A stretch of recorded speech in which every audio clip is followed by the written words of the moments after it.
Exercise 4. A rocket is fired from a tank. The trajectory of the rocket can be described by the function here, where x is the distance in kilometers and f of x is the height above ground level, also in kilometers, of course. That's the unit.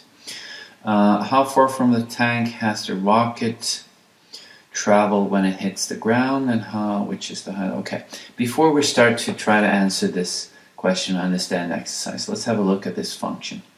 So let's just open up a graphs page,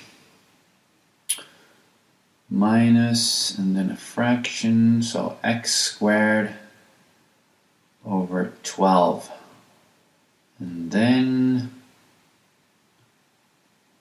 plus x.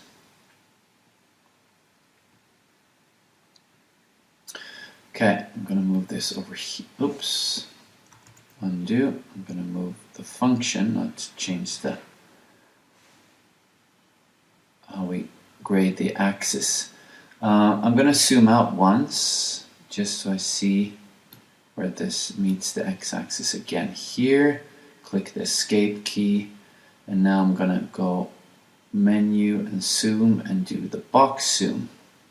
Start from around here, zoom to here, so I see the most important part. Once again, escape to go out of the zoom mode, move the function here. Now let's go back and read the question once again. A rocket is fired from a tank. The trajectory of the rocket can be described by the function. So if they don't say anything, that means that the rocket is located here in the origin, okay? And then the rocket travels through the air here and eventually hits the ground over here. So x, this x-axis is actually the ground, okay? And here in the origin we have the tank. So the first question, how far from the tank has the rocket traveled when it hits the ground? So we just have to measure the distance from the origin here horizontally until we hit the ground here, where it happens here. So in calculus this is called a zero. So we're just going to analyze the graph and find the zero. A little bit to the left, a little bit to the right. So this happens at 12, 0. We already knew that the y-coordinate is going to be 0 because that's the name of what we're looking for, a 0. The y is 0, okay? But this also means that x is 12, so the distance from here, from the origin to over here is 12, and the unit was kilometers. So that's the answer to the A question, okay?